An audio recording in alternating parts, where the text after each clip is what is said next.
programa estará editado em podcast e logo mais às 17 horas, reprise na Plena TV. Nós voltamos com o oferecimento de Proteus, Unimed Campos, Laboratório Plínio Bacelar e Vacina Plínio Bacelar. Campos amanhece com tempo bom, com céu claro, com sol. A máxima prevista para hoje é de 31 graus, segundo o Instituto Nacional de Meteorologia. E aqui pelas imagens do Senzanet, planície Goitacá sempre muito bonita, como sempre. Nessa imagem aqui, consigo visualizar a ponte da Lapa, Saturnino de Brito, movimento bom nos dois sentidos, principalmente Guarulhos Centro, e visualizo, claro e evidente, o Rio Paraíba e a curva da Lapa, onde tem ali o rural. Hoje nós estamos falando sobre o Rio Paraíba do Sul, uma expedição realizada pela UENF, em parceria com o SIDENF, né, com o Comitê de Bacias também, CEIVAP, e eu tenho aqui no programa o Antônio Edinaldo, especialista em recursos hídricos. Tenho também a presença do professor José Carlos Mendonça, engenheiro agrônomo, professor da UENF, além do Marco Antônio Moreira. Isso. Não é isso? O Chiru. Eu falo porque o Moreira a gente acaba esquecendo quando o apelido. E a gente fala sobre esse Paraíba. Falamos aqui já essa primeira impressão, essa expedição Rio Paraíba mais 20, para quem está chegando agora, sobre os 21 anos após a expedição de 2002, né, que foi a primeira nesse trecho. E se a primeira impressão é a que fica, as impressões não são boas, né, professor Mendonça? O momento agora mas você olha assim na imagem e fala, meu Deus do céu, é muita água, essa água está indo embora para o mar, temos que aproveitá-la. Mas não é bem assim, você tem toda uma estrutura, você tem uma vida, você tem uma série de atividades ali pela natureza que mantém a necessidade do leito do rio, que já, como nós falamos aqui, 1/3 dele já desviado para o canal de São Francisco, o Rio Guandu, no Rio de Janeiro. Eu perguntei sobre a qualidade da água, não sei se vocês chegaram a essa parte também de qualidade da água, porque a questão de quantidade ela é fundamental, mas eu acho que qualidade também não anda muito longe dessa questão. Foi coletado material ao longo do trecho todo, foi coletado a água que estão sendo analisados. Tanto metal pesado, quanto a questão da condutividade. Sim. Né, o João Vitor, Sim, com os meninos lá, coletaram. A gente, nesse trecho todo aí, principalmente aqui, nessa parte final, a gente tem o problema estava até comentando aqui no bastidor, o problema da intrusão da língua salina. Sim. Né, quando a maré está muito alta, o problema que São João da Barra vive hoje com o tratamento da estação de tratamento de água lá no Paraíba, porque essa língua salina aumenta a condutividade da água, etc., chega até perto de Barcelos. Tá? Sim, sim. Então, nesse trabalho que a gente fez agora, coletou o material, está sendo analisado, tá? Pelo pessoal do comitê e pelo pessoal do Laboratório de Ciências Ambientais lá da UENF. Eles estão fazendo análise de metal pesado e análise de vários outros parâmetros, né, de qualidade de água. Então, isso está sendo contemplado também nesse trabalho. O que me chamou a atenção também, Cláudio, foi a questão dos diques. Os diques são uma questão problemática. Nós já tínhamos feito, um tempo atrás, um relatório para o Ministério Público. Nós temos três diques, né? A gente tem o dique de pedra, que é o dique de Tereré, que vem até perto aqui do Parque de Exposições. Depois a gente tem esse dique de concreto, que passa pela cidade. Sim. E depois a gente tem o dique de terra, que vai até São João da Barra, tanto das duas margens, né? E a gente já fez vários trabalhos de correção, né, tanto nos diques de terra, com contenção de pedra, né, de muro de arrimo, mas isso é uma outra questão preocupante. Né? A qualidade desses diques, né, a gente vê aí quando o rio está cheio, vários pontos de infiltração, rachaduras e etc. Não tem manutenção, né? A gente viu agora, caiu. Sim, em sim. frente ao hotel. Aqui, antes desculpa te interromper, Manoel, mas antes desse aqui do centro, teve o de São João da Barra também, o de Barcelos, que rompeu também, que aí ali já é a parte de barro, de terra, né? E para cima também, a montante aqui de Santa Cruz, aquela região aí que não tem dique, né?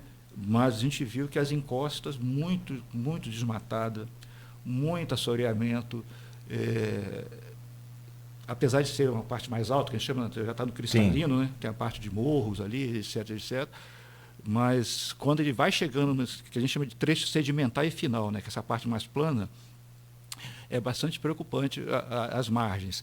Eu me lembro que um tempo atrás, eu estava num debate numa rádio, e todo mundo comentando do assoreamento, das pedras, do leito do rio, etc, etc, etc, e todo mundo se comovendo, tal. E eu falei, vamos olhar para fora do rio.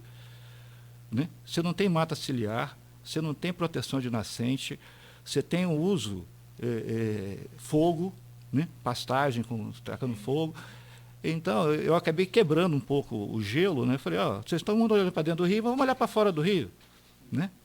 Então, ninguém faz proteção de nascente, ninguém faz.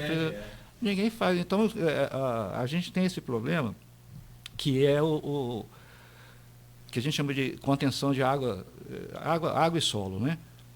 Conservação de água e solo. Chuva gera escoamento vai para dentro do rio. Você não tem um tempo para essa água infiltrar. Ela bate e escoa para dentro do rio, e carregando tudo. Então, vai aumentando o assoreamento. Você vê o rio Itabapuana. Itabapuana, você tem esse mesmo caso. Você não tem tempo de concentração de água dentro do leito. Bate e escoa. Né? Porque você não tem toda essa preservação nas margens do rio. É como se fosse as raízes, por exemplo, das árvores, das plantas ao redor do rio, a margem do rio, é como se fosse uma espécie de uma peneira, uma proteção. Sim. É ciliar, né? Os cílios, igual o cílio do olho. Você não tem o pelinho. Sim, mata ciliar, aí o pelinho do olho não protege a sua vista. A mata ciliar protege o leito do rio. Né? Aumenta o tempo de concentração de água. Né? Ou seja, a água tem como infiltrar no solo. Né? No nosso caso aqui, a gente está vendo que a água bate e escoa direto para o rio. Não só. E aí sai carregando tudo que vem pela frente. Inclusive o solo. Sim, então, por isso aumento do assoreamento, aumento do material sólido transportado para o leito do rio. Gente, onde é que vai parar isso tudo? Parar dentro do rio, né? Além de parar dentro do rio. Do tipo assim, a pergunta como é que isso vai acabar? O que vai ser preciso acontecer de fato para que os governos, né, cada um na sua esfera, possam tomar as providências devidas em cada caso? Tem um livro aqui, foi até uma monografia de um curso lá da Universidade Federal Rural, Universidade Fundão, né, no Rio, que trata aqui da questão da baixada. Né? E o livro é do pântano à escassez. Drenou tanto que hoje falta água. Então, essa aqui que era o Pantanal da Costa Doce, que a gente costumava falar, né? Uhum. Centenas de lagoas e áreas de baixio, áreas de charcos, né? Drenou tanto que o livro lá do Paulo, assim, Paulo alguma coisa, não estou lembrando o sobrenome dele, é do pântano à escassez. Então, a cultura de que a drenagem, né, drenou tanto que hoje falta. Você ia me chamando aqui na volta do bloco, eu acabei uma das coisas que a gente observou nessas quase 2.000 fotos que foram tiradas de dentro do Rio Paraíba foi muito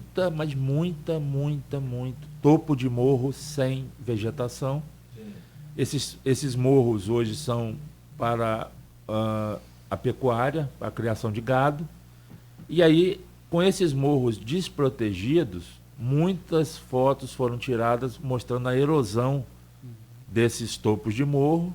Naturalmente, esse material vai para dentro do rio também, ajuda a assorear, né? Você estava falando das árvores, o que tem de árvore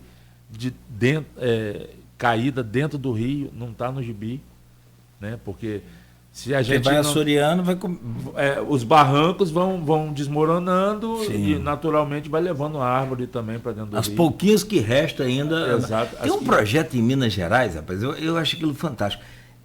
Se você descobre uma nascente na sua propriedade, seja ela qual for, pode ser um terreno ou uma fazenda. Não sei se vocês chegaram a ver esse projeto, eu acho ele maravilhoso. O Globo Rural passa muito. Não passa muito no Globo Rural? Tem uma nascente? Tem. Você fazendo a proteção dela, cercando e deixando a mata crescer, ou incentivando a criação ali, o crescimento da proteção dessa fonte, dessa nascente. Ali você ganha uma grana por mês, não sei qual o valor por cada fonte. Mas é o único jeito que se... Tem gente sobrevivendo da propriedade, porque já secou tudo, como diz o professor, já extraiu tanto, já secou tanto, que hoje está tendo que preservar para poder sobreviver dela. Esse mecanismo que você falou, Cláudio, tem tudo a ver com esse futuro que você falou, né? A gente pensa assim, tem duas soluções do ponto de vista dos planos de bacias, né? O que a gente chama de agenda cinza, que é a solução de engenharia, que aí a gente pode falar um pouco sobre isso. Porque o que acontece? Olha o Paraíba, onde ele não tem problemas de cheias e problemas de estiagem, a parte de São Paulo. O que foi feito? Uma série de reservatórios. Então, uma solução é uma solução essa, que é a solução de engenharia. Outra solução é uma solução que a gente chama de agenda verde, que não existe mágica. O rio ele é só a torneira. A caixa d'água do rio é o solo. E como o professor Mendonça também explicou aqui, né, não existe mágica. A única forma de fazer a água da chuva infiltrar no solo é a questão da vegetação. E o plano de bacias mostrou para a gente um dado alarmante que na nossa região hidrográfica, aproximadamente 70% dela é pastagens. E, infelizmente, não é um problema com as pastagens, né, porque as pastagens elas não são inimigas, porque uma pastagem bem manejada tem seu valor. O problema é que o Ciro falou, né? Boa parte dessas pastagens são pastagens degradadas, que elas perderam a sua capacidade de fazer a água infiltrar no solo e todo esse problema. Então, nessa questão da engenharia convencional que a gente fala, é o seguinte, tem um GT que chama GT Vazões. Ele tem como GT é o quê? Grupo de trabalho. É o grupo de trabalho. Uhum. Ele tem como objetivo justamente uma série de técnicos da Agência Nacional de Água, do CEVAP, diferente do INEA, de São Paulo, de Minas, justamente estudar essa questão aí. E esse grupo de trabalho tem como objetivo pensar uma das alternativas que está sendo desenvolvida através lá das suas reuniões é a criação de reservatórios na região do Muriaé e na região do Pomba. Porque se nós não tivermos formas de armazenar essa água no tempo de cheia e depois liberando essa água no tempo da estiagem, vai acontecer esse cenário que é recorrente aqui. Igual eu participei ano passado, em agosto, a gente veio a reunião pelo SIDENF, lá em Cardoso Moreira, porque 2022 nós tivemos um período de estiagem muito longa, foi bem difícil, o Mendonça monitora muito bem essa questão. Os municípios estavam reunidos ali para discutir a possibilidade de declarar calamidade pública conjuntamente. E quando foi agosto, quando foi em janeiro, agora de 2023, então passaram alguns meses, estava todo mundo reunido para debater, para procurar soluções para as cheias, né? Então, está muito claro que o futuro é pensar em regularizar essas vazões através de construção de grandes reservatórios, através do Muriaé e no Pomba, para fazer com que o que acontece no Rio Paraíba montante. Quando você tem regularização de vazão, é a história da formiguinha, né? É acumular na época de fartura para usar. E agora, o outro lado que você falou, isso é a solução de engenharia. O outro lado é isso, é você pensar na infraestrutura natural, que a gente fala, infraestrutura verde. O que você citou são mecanismos de pagamento por serviços ambientais, né? É uma das modalidades, que é isso. O que deveria ser natural do ser humano, né? Instinto de sobrevivência nosso. A gente teve uma reunião com o INEA, agora eles estão fazendo uma modelagem, eles têm uma agenda lá, uma agenda de recuperação de áreas, em torno de 800 milhões de reais para serem aplicados. Mas para não só falar das coisas difíceis, vamos falar de um exemplo que está acontecendo aqui em Campos. Um dos programas que vai nessa linha de aumentar a cobertura florestal chama Programa Mananciais, que tem essa perspectiva de... Porque o uso que o comitê tem de recursos tem que ser aplicado. E uma das linhas de aplicação desses são os mananciais. Aqui na microbacia do Rio Preto, nós temos já 2,5 milhões de reais destinado para aquela microbacia. Desses 2,5 milhões, nós já temos em torno de 1 milhão aplicado, que são ações para melhorar isso aí que você falou, cercamento de nascente, recuperação de pastagem, construção de soluções de tratamento de esgoto doméstico. Uma coisa assim importante que você falou também lá do lado mineiro, lá do Espírito Santo, construção que se chama de barraginhas, que são intervenções para essa água que vem do morro, né, não ir direto para o rio, ser acumulado em umas bacias de sedimentação. Então, o Mananciais, ele é um programa que vai justamente nessa linha. Então, essa agenda verde, que é a agenda da infraestrutura, ela tem que andar complementarmente à agenda cinza. Ou seja, eu tenho que regularizar as vazões e tenho que fazer com que a água da chuva infiltre no solo e não vá direto para o rio, causando todos esses problemas que a gente está tendo. Deixa eu pegar aqui o grupo de WhatsApp desse programa e do blog Opiniões, lá do Aloysio Abreu Barbosa. Tem várias perguntas lá, deixa eu começar aqui a usá-las. Uma vem do Rider Gonçalves, que foi gerente da Caixa Econômica aqui em Campos durante muito tempo. Hoje está aposentado lá, só viajando, passeando por conta. E tem também uma outra que é relacionada e foi a sua primeira impressão, Mendonça. Além do número grande de pescadores artesanais que você citou, que foram as balsas, também em grande número. Uma vem do Rider, está aqui no grupo, e a outra está no Face. A do Rider diz o seguinte: essa história de extração ilegal de ouro é antiga, remonta a 1987. Qual a dificuldade em reprimir essa prática? Quais os prejuízos que o nosso Paraíba vem sofrendo em todos esses anos com essa atividade? E relacionado ainda à balsa, e aí uma é ouro e a outra é extração de minério, de areia, o Renato Carvalho de Oliveira coloca aqui no Face um bom dia a todos e diz o seguinte: a remoção de areia em pontos específicos não ajudaria no problema de assoreamento do Paraíba? Ou toda a remoção de areia é prejudicial? Eu começo pelo Mendonça, depois a gente segue. Primeiro a questão do ouro. O ouro é mais aquela região de São Fidélis, né? Onde alguns... Agora, recentemente o INEA, semana passada, né, destruiu três dragas lá, né? Que o pessoal pega a licença para extrair areia, mas para procurar ouro naquela região acima. Brasileiro é danado. Danado para fazer... arte. Bom, então isso é uma questão que está sendo monitorada. Como ele falou, não é de hoje, né? Isso aí desde a década de 1980 que vem essa questão do ouro no Paraíba, que não é significativo. Você não tem ouro, não tem nenhuma serra pelada aqui em São Fidélis, né? Aquela região de São Fidélis e Itaucara, ali é onde se concentra mais esse tipo de atividade. Agora, de certa forma, a extração de areia, ela acaba sendo benéfica, porque tem muita areia. Se a gente conseguisse inventar alguma coisa que utilizasse mais areia, o Chiru estava comentando aqui comigo, que um areal mais próximo à Foz não conseguiu vender areia para o Porto do Açu porque a areia estava salgada, por conta da intrusão da língua salina.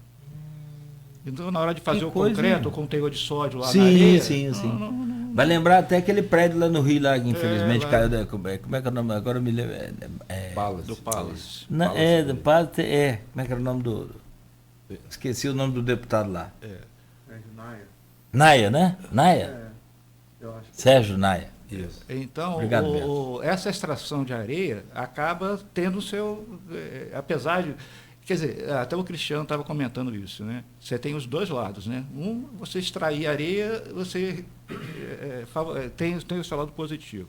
O lado negativo é que você mexe com a biota ali do leito do rio, né? Você acaba misturando um pouco aquilo ali, mas acho que o ganho é positivo. Acho que no saldo, né? Você extraindo mais areia é positivo.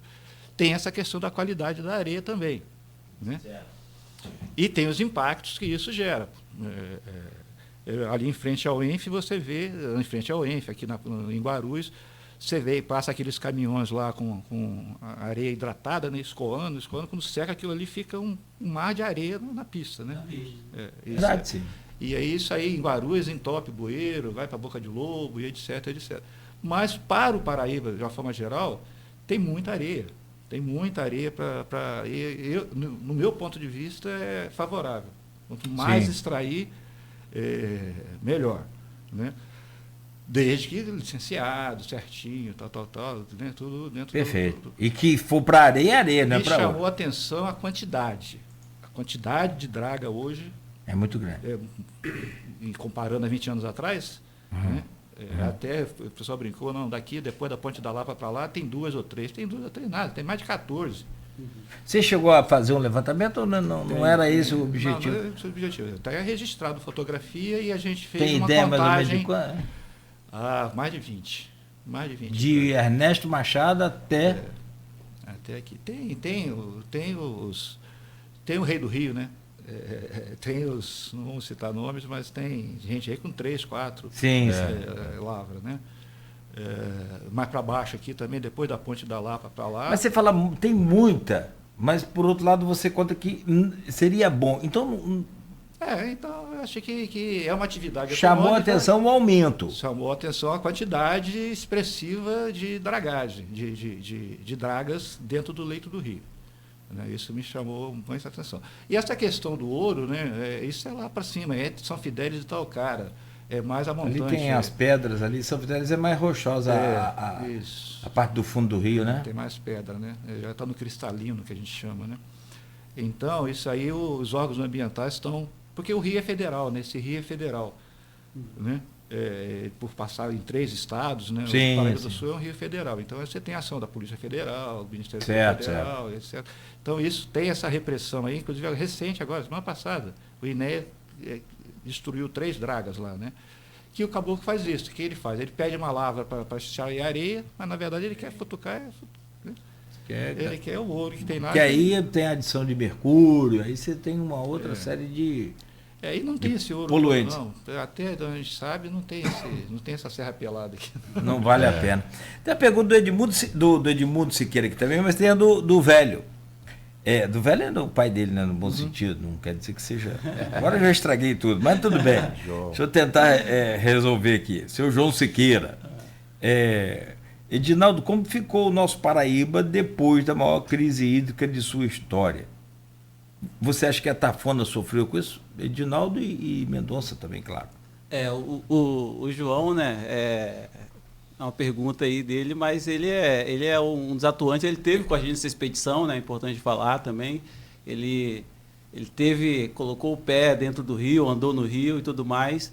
Mas não fez igual Mendonça, andou igual Jesus, não. Não, ele foi até um pouquinho... Afundou? Ele foi Pedro, então, no caso? Não, ele teve pouca fé. Ele tem muita fé no futuro, porque hoje, como o Mendonça colocou, né? O João, ele está no CEIVAP, que é o Comitê Integrador, e a crise, né? Tem aquele ditado, acho que é árabe, né? Que fala assim, né? Tempos difíceis, né, fazem homens fortes, né? Homens fortes fazem tempos fáceis e tempos fáceis, né, fazem tempos fáceis, fazem homens fracos, né? A crise de 2014, né, desde a crise de 2014, junto com todas essas questões que a gente vivenciou, eu vou falar o seguinte: a realidade é essa, como a gente conversou aqui desde o início, né? A realidade é que a vazão do Paraíba está diminuindo e tudo mais.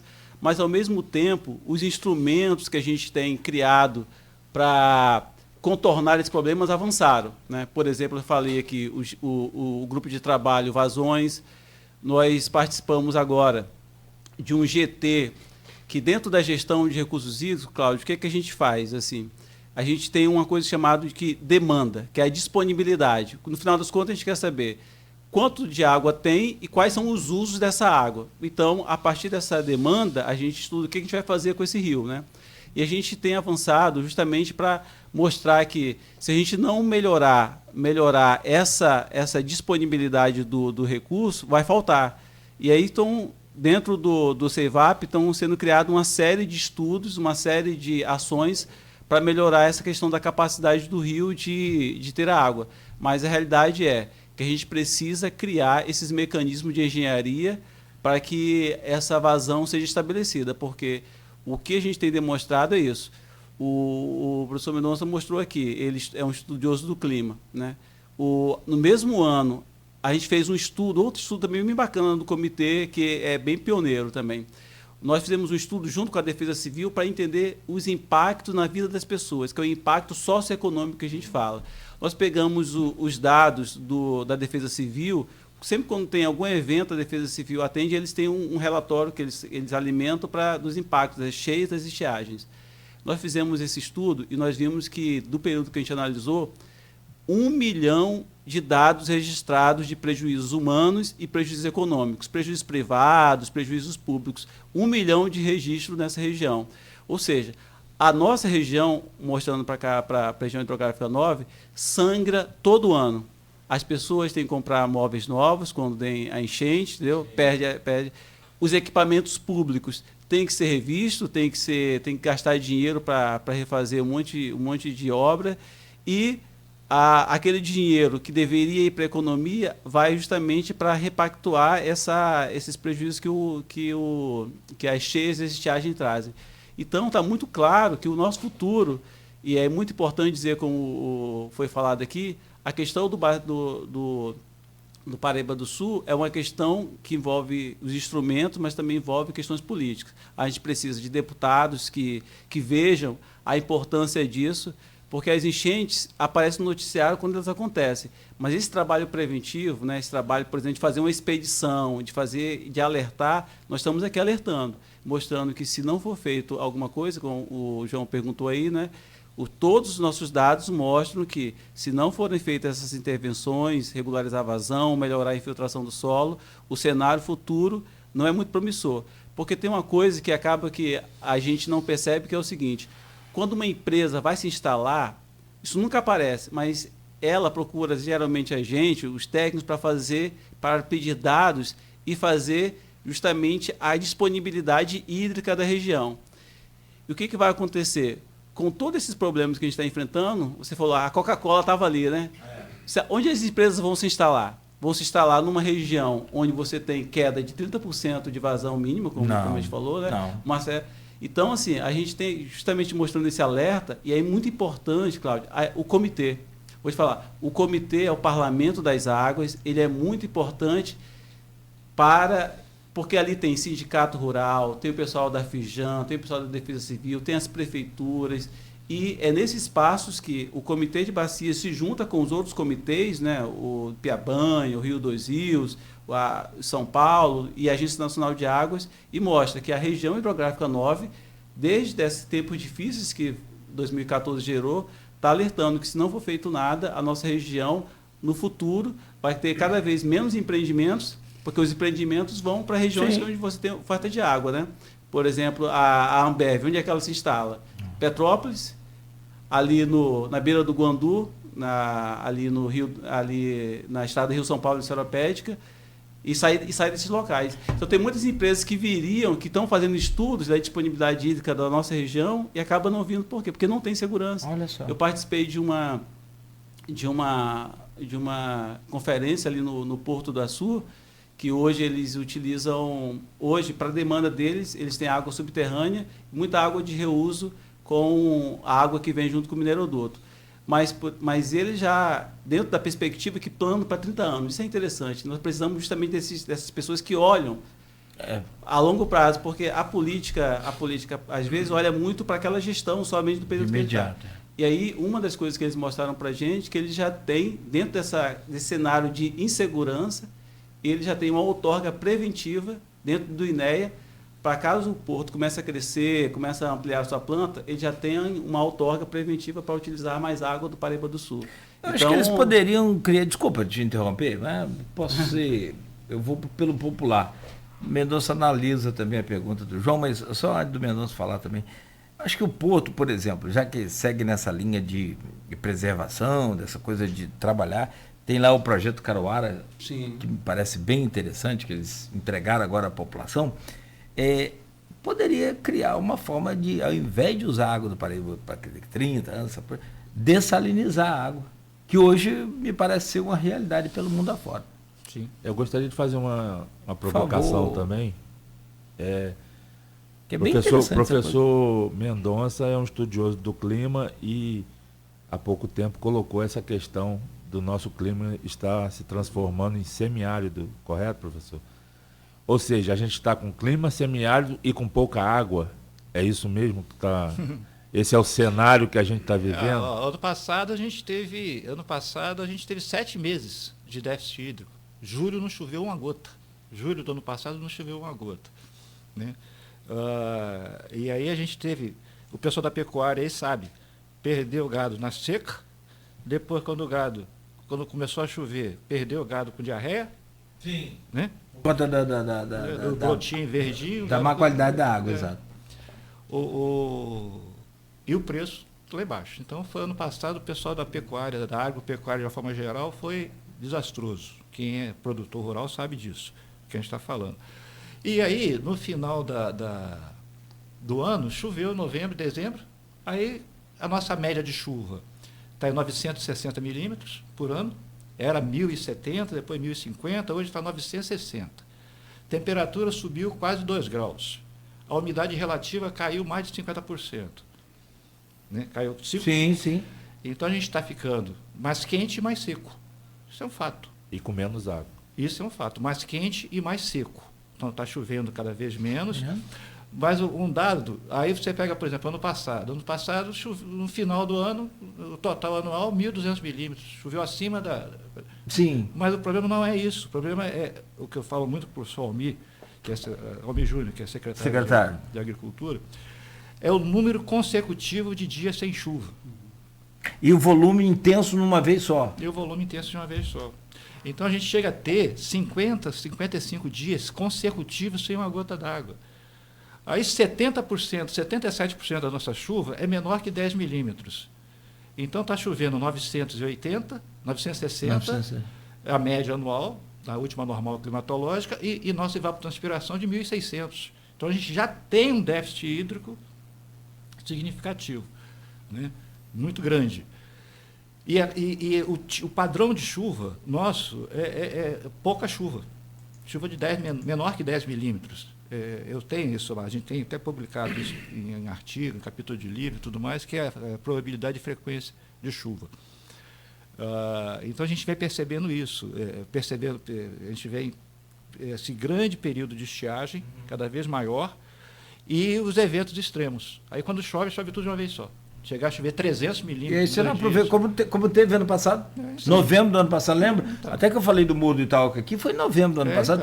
Então, aqui, Serrinha, eu nunca vi Serrinha com aquilo. Eu acho que foram, quantos dias? Acho 10 dias? Então, 450 milímetros. Esses eventos extremos, né? Então está cada vez mais extremo, cada vez mais extremado, né? E aí, se você pegar uma análise assim, ano passado choveu 1.200 milímetros em Campos. Choveu? Choveu. Mas 7 meses de déficit hídrico e depois 2, 3 eventos Não há um aproveitamento entendeu? dessa água. Então, esses extremos nos preocupam. Eu agora montei um arquivo com 120 anos de dados diários de chuva. Eu pedi lá ao pessoal do IMET lá em Brasília, eles me mandaram uma série histórica, peguei aqui a série histórica do Planalçuca, da Universidade Rural, e mais a nossa que a gente tem na UENF de mais de 20 anos também, 25 anos de dados de chuva diária. Então, eu juntei isso tudo, a gente está fazendo uma análise de Fourier, que é entendendo esses extremos, né? Como é que está fazendo isso. Aí, em breve, a gente está disponibilizando esses resultados aí para a sociedade. Porque está acontecendo isso, esses eventos extremos, né? Então, a gente tem em Campos três momentos bem distintos, né? Um é o subúmido. O subúmido, o úmido e o seco, né? Então, a gente vai ter lá novembro, dezembro, o período úmido, né? Se você falar em semiárido em dezembro é meio incoerente. Aí depois você entra no subúmido, que é esse período do outono, que caminha para o seco. Então, a gente tem 5 meses do ano aqui que a gente os índices são de semiárido, mas a gente tem também os índices de subúmido. Na média geral do ano, nós estamos subúmido seco. Subúmido seco é um degrau abaixo do semiárido. Tá? que aí tem o semiárido e o árido, né? Então, a nossa média em torno é subúmido seco, que é um degrau abaixo do semiárido. E a gente tem, no período do ano, de 4 a 5 meses aqui, a gente trabalha com 7 municípios aqui, né? A gente tem os nossos dados, nossos índices são de semiárido. Por isso que foi feito aquele documento lá em Brasília, na época a deputada Clarissa, depois Sim, prefeito foi Vladimir. o projeto de autoria do Vladimir, Então, para transformação mas na verdade, característica mas na climática. verdade, na época, Que está no Senado, foi aprovado pela Câmara a já. ministra, eu participei lá, eu fiz um debate, foi online, né, na época da pandemia, eu fiz um debate, apresentei esses dados todos lá a comissão aprovou e foi para o Senado. Mas, na verdade, não é para trocar a classificação climática. Foi o que a Tereza Cristina, na época, ministra da Agricultura, atual senadora, ela sugeriu, falou, não entra por aí, não é o melhor caminho, porque você vai entrar no rateio do bolo do Nordeste. Então, é melhor, isso é orientação da... Então, farinha pouca, meu pirão primeiro. Então, não entra a orientação dela, não é o melhor caminho. O melhor caminho é você fazer o seguinte, a gente vai fazer as arcas, o zoneamento agrícola de risco climático. Isso, montou-se um grupo, né, pela Embrapa para fazer isso, e aí sim, com as culturas e o manejo, o Banco do Brasil e a Caixa Econômica financia com juros baratos, juro menor. Essa foi a ideia, é por aí que está sendo trabalhado, criar um fundo de desenvolvimento. Não adianta eu querer plantar. Pegar essa coisa do árido, semiárido, seria, lá, guardando as proporções, não sei detalhar, você pode explicar. Seria o mesmo que a partilha dos royalties? Ou seja, ficaria aquela mixaria para todo mundo. Então, não resolveria o problema. Não resolve o problema. A ideia, sugestão da então ministra na época, tem essa comissão. A pandemia esvaziou muita coisa, né? A pandemia desarticulou muita coisa, né? Mas, por exemplo, que a gente fez várias reuniões lá com o pessoal do Cidanf, e lá na Universidade Rural. E o próprio pessoal da Embrapa também, Embrapa Solos, que ficou responsável por sintetizar isso, também desobilizou um pouco, né? Mas eles estão retomando isso. Carlos Frederico Veiga, Frederico Paes, eles estão. Existe o pessoal focado nisso aí, não deixou morrer de vez, não. Tá? Então, a ideia é essa, é criar um fundo dentro de... Por exemplo, se chove milho, por exemplo, o milho precisa de 1.200 milímetros de chuva no ciclo. Se dentro daquele período de janela de plantio não chove isso, como é que eu vou financiar milho? Eu financio o sorgo. O sorgo precisa de 700 milímetros. Diminui, né? Entendeu? Então, esse zoneamento foi elencado em torno de 12 culturas, né? Com potencial dentro do que a gente chama de ZARCA, né? Zoneamento de risco climático. Tá? Então, se o risco é muito grande, né, ninguém vai entrar. Não é. Né? Mas desde que tenha viabilidade econômica, aí o governo financia é mais racional e mais interessante do que simplesmente entrar no bolo do Só para Nordeste. dizer que entendi. Entendeu? Boa explicação, porque isso aqui a gente vira e mexe, está conversando com os convidados aqui sobre isso, então achei interessante. Só para a gente fechar, já são... Só quero agradecer aqui o João Siqueira. Ontem eu estava conversando com ele. Eu sou fã do João. Ele sabe disso, ele é meu amigo já há muito tempo, foi da primeira turma da UENF lá, veterinário, o cara acabou com aquele jeitinho humilde dele, aquele jeitinho sempre sorrindo, sempre aquilo ali ele consegue construir muita coisa para dentro do comitê. Tanto que ele está lá, está na vice-presidência do CEIVAP. Então, devagarinho, o João, com aquele jeitinho maroto dele. Mineiro não, mas... Ele é mineiro não, mas é daqui do sertão, né? Da Baixada aqui, sertão nosso aqui, né? Aquele jeitinho, sempre sorrindo, sempre muito inteligente, sempre construindo aí essa questão do comitê, equipes, né? Trazendo equipes, participando do local e do macro, né? Então, eu sou muito fã do João por isso. Ele já vem desde lá do ETEC, desde o GTFOS, lá de trás, vem construindo hoje uma estrutura muito bem, muito consolidada, né? Com base boa de comitê de bacia, lá com o Zenildo e tudo mais. Eu sou muito fã do João por isso. Tá? Só para deixar um abraço para ele aí que... Ó, e o filho dele está aqui fazendo uma pergunta, mas eu quero encerrar com uma pergunta da Silvana Venâncio, que eu achei muito bacana. Legal, bem assim, do jeito que eu gosto, bem no popular do dia a dia aqui. Mas só quero registrar, nós estamos apurando a informação, inclusive já com imagens, de que teria caído uma caixa d'água aqui de uma fábrica, aqui na BR, de uma indústria, aqui na BR-101, antes ali da Tapera. Tem aquelas caixas d'água, né, que são independentes do prédio, tem aquela elevação e tal. E essa caixa d'água teria se, sei lá, caído ali e causou um estrago. Explodiu o quê? A caixa d'água? Como de pressão d'água? Perfeito. O Beto está me passando, a gente está averiguando aqui para passar os detalhes ainda aqui ao longo da nossa programação. Deixa eu fechar com a pergunta aqui. O Edmundo Siqueira faz uma boa também e a Silvana Venâncio traz uma bacana aqui, ó. Deixa eu fazer do Edmundo. Edmundo pergunta sobre o canal Campus Macaé, que foge um pouco sobre o tema, mas fechou aqui também o Paraíba. E aí a gente volta a falar do Paraíba para fechar o programa, que é com a pergunta da Silvana Venâncio. Bom, a Silvana Venâncio pergunta aqui: o que a maioria da população desconhece do Rio Paraíba e que é importante saber? Enquanto vocês formulam aí a resposta, deixei lá na pergunta do Edmundo sobre o canal Campus Macaé. Só um instante aqui, está aqui. Bom dia. Como os entrevistados veem a questão do canal Campus Macaé na área urbana? Existem mais de 100 milhões em recursos para ele. Ele voltaria a ser navegável nessa área urbana? Bom, o canal Campus Macaé ele tem vários trechos, né, vamos dizer assim. Na verdade, o nome seria canal Macaé Campus, né, que ele foi concebido para ser uma hidrovia, né? E hoje ele tem aquele problema da adução forçada na comporta. São 2 galerias de 1 metro quadrado que vai da beira-rio até ali atrás da Júlio de Góes. Tá? Então são duas galerias de 1 metro por 1 metro. A gente tentou mexer nisso quando fez a ponte do viaduto. Sim. Ele já impactou o centro, já tinha tapume e tudo mais, seria um momento importante da gente mexer. Na época o DR, o negócio não avançou. Depois a gente tem a galeria celular, de 4 metros e pouco. Eu já entrei ali debaixo, pela Rua Formosa, fui até lá dentro, de barco, andando ali por dentro. Tem aquela galeria celular, que é ali no Alberto Sampaio. Né?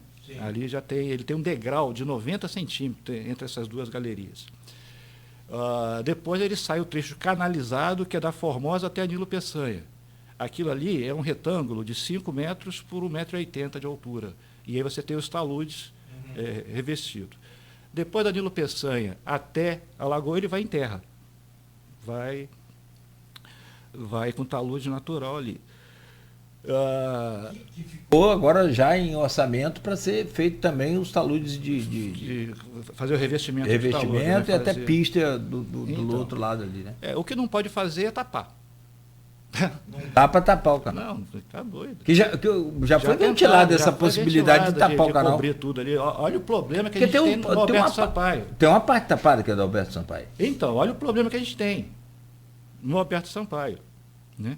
Ali tem dois pontos de visita, tem 2 PVs ali, que seria para fazer a manutenção, a limpeza. O pessoal joga pneu, joga caixa, só para vira entulho, vira um entulhódromo, né? Então, o problema de revestir canal, isso aí não pode. Agora, se a ideia é fazer urbanização, né, como é feito ali em frente à rodoviária, perfeito. Eu acho que não tem problema nenhum, não. Né? O problema do canal Campus Macaé é a adução. Ele não aduz por gravidade normal, mas né, ali no leito da comporta, ali nós até tem a gente fez intervenção lá, tem energia elétrica lá do lado, né, tem um poste com transformador, que é para atender as bombas que operam ali. Ali o leito da comporta é pedra. Então até para você rebaixar é complicado. Então a opção é fazer a adução forçada. nessa época aí tem a balsa lá da Defesa Civil, que ancora ali, faz a secadeira. Seria ideal baixar ali mais pedra e ter que explodir. Nesse ponto aí, eu acho que é importante também tornar público, a gente fala assim, né? Depois do DNOS, um dos maiores projetos de engenharia que foram de estudos, foi um projeto agora de 2022, que foi feito através do CEIVAP, do Comitê de Bacias aqui, um projeto chamado Estudo de Regularização da Adução desses canais. E aí esse estudo, ele, como o professor Mendonça colocou aqui, nós já temos os projetos básicos de todas essas comportas, porque depois dos estudos hidrológicos que foi feito pela empresa, evidenciou-se que precisa-se estruturar um sistema novo de bombeamento para regularizar isso. Então, nós já temos os projetos prontos, a comporta, as bombas, todo o projeto já preparado. Agora, falta financiar esse projeto para que isso, então, já está tudo pronto. E esse foi um problema ali, porque quando a empresa veio visitar e fazer... Porque a empresa ela faz uma análise estrutural. E no Campus Macaé não conseguiu entrar ali por causa desse revestimento, a insegurança, a empresa não conseguiu ver como é que está a estabilidade, porque tem uma ponte em cima, né? Uhum. Então, eles têm que analisar como é que está a capacidade do canal. Mas, assim, nós temos hoje o projeto do Campus Macaé já pronto. Agora só falta recurso para financiar essa obra. O projeto já está pronto. A gente tem, só para... Como é o nome da moça aí? Silvana Venâncio. Silvana, o que a gente deveria saber que não sabemos sobre o rio? Que o rio está secando. A vazão mínima dele está cada vez... A vazão do rio está cada vez menor. E, como o Antônio falou aqui, né? O rio está cada vez mais seco. Né? E isso a sociedade precisa saber. Né? Que chuva gera escoamento. Não está chovendo, todo mundo pegando um pouquinho de água, até São Paulo, todo mundo pegando água para tudo quanto é canto, e a gente aqui na Foz, aqui em Campos e até São João da Barra, pagando esse preço. Então, o que a sociedade precisa saber, Silvana, é que o rio está cada vez mais seco. É o estudo de vazão mínima aqui que o comitê fez. Está aqui, Antônio, tem esses números, né, 30% a menos, né, nos últimos 10 anos. Né? Então, e cada vez maior esse período. Aí, ano passado foram 7 meses. Esse ano também está indo para o mesmo caminho. Né? O prolongamento aí, chuva só lá para o final de outubro, né? Início de novembro. Então, a gente precisa... o sonho, né, de manter uma regularização de cota 6, né? Sim. O sonho, isso já foi ultrapassado. Cota 6 é o nível. E hoje está em 5, não está 4 e pouco? 4 e pouco. 4 e pouco, meu O Deus. ideal seria manter a regularização de vazão aí na cota 6. As regras que temos aqui sim. Pé da ponte do ferro ali, né? Do lado de Guarulhos tem o linígrafo, lá que mede a variação de nível, tem a curva-chave que mede a vazão, a gente calcula a vazão e tudo mais. Então, o que está acontecendo... Então a gente está desculpa te interromper, está pelo menos 1,5 metro abaixo do esperado. Quase 30% do que seria o ideal. E isso é a realidade. Isso não é invenção nossa. Isso a gente está vendo. O Antônio acabou de falar aqui, os últimos 10 anos, 30% a menos de chuva. Então, Silvana, eu preciso saber, a sociedade saber que não tem milagre. Esse é um fato concreto. Aqui a gente não tem tanto problema de captação, né? A Água do Paraíba faz captação ali na Coroa. Ali, a gente viu lá, passou lá, mediu ali. Nessa seca tinha 6 metros de profundidade do rio. Então, e ela tira ali 1,2, se não me engano, 1,3 metros cúbicos por segundo. Diria que não é significante o impacto. Não. Então a gente não tem tanto problema aqui de captação e tratamento na ETA do Paraíba, da Água do Paraíba. Mas São João da Barra tem. Cedai sofre lá. Ih, rapaz. Né? Como o João Sequeira fala, o picolé de São João da Barra é meio salgadinho, né? Porque ali ele tem, porque ali já não tem a maré entra 2 vezes, 4 vezes. Ali não é nem uma língua, né? Ali já é um corpo inteiro de céu ali. Então, ela está tendo problema operacional cada vez. Isso já está gerando problema sério para a cidade.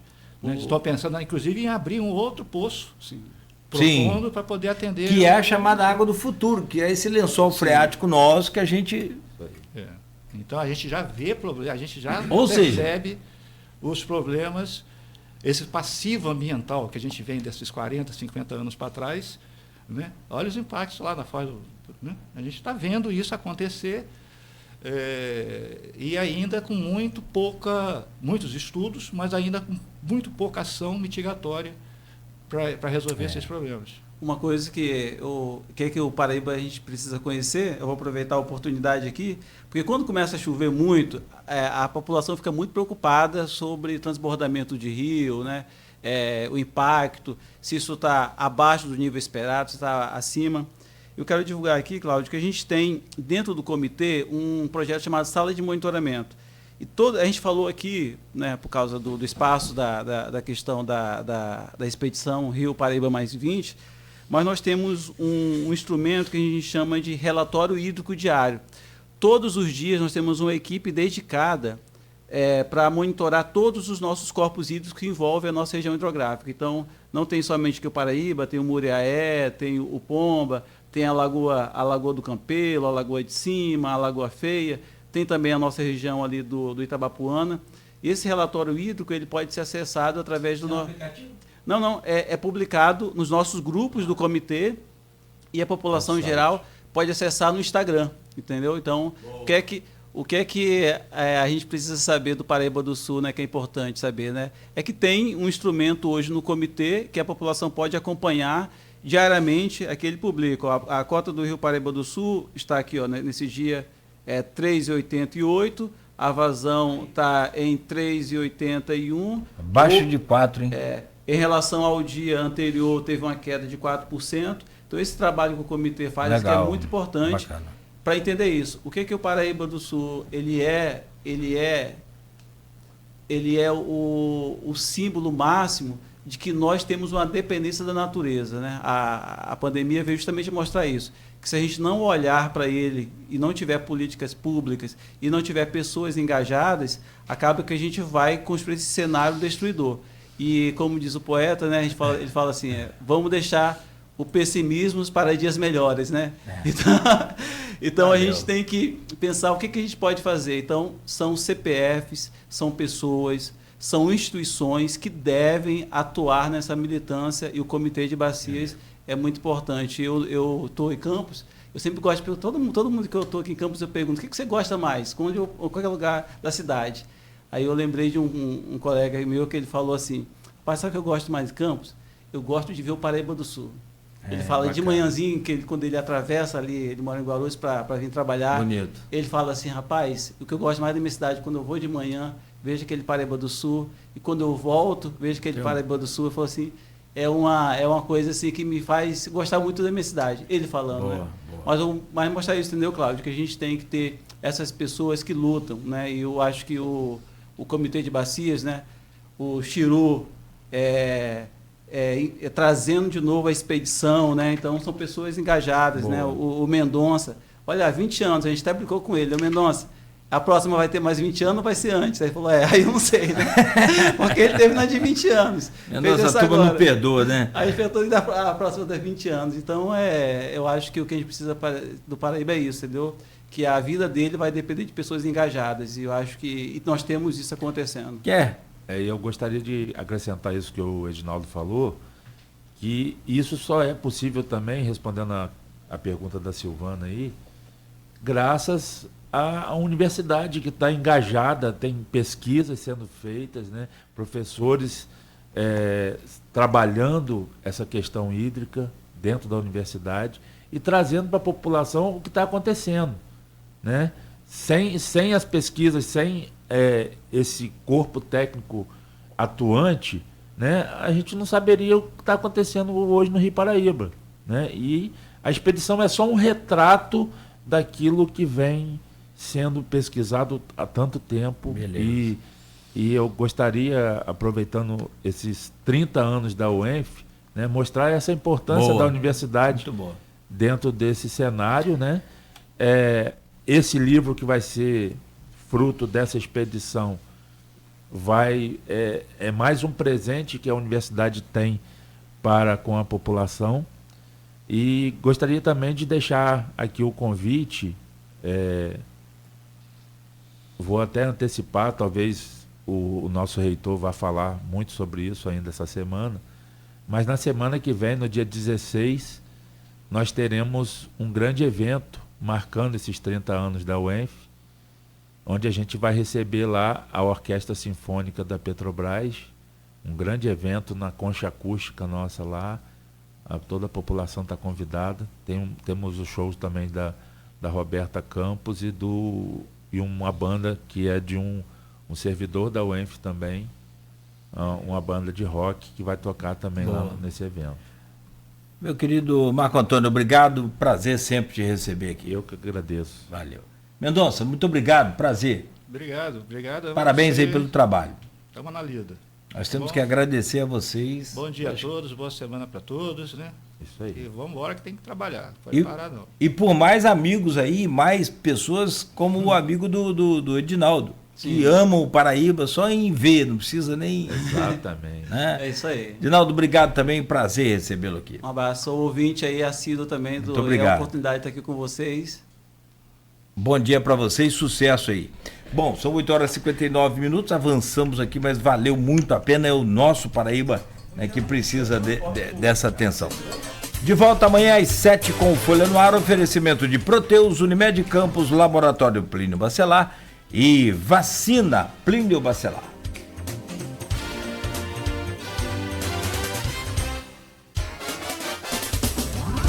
Qualidade, novidade, verdade. Folha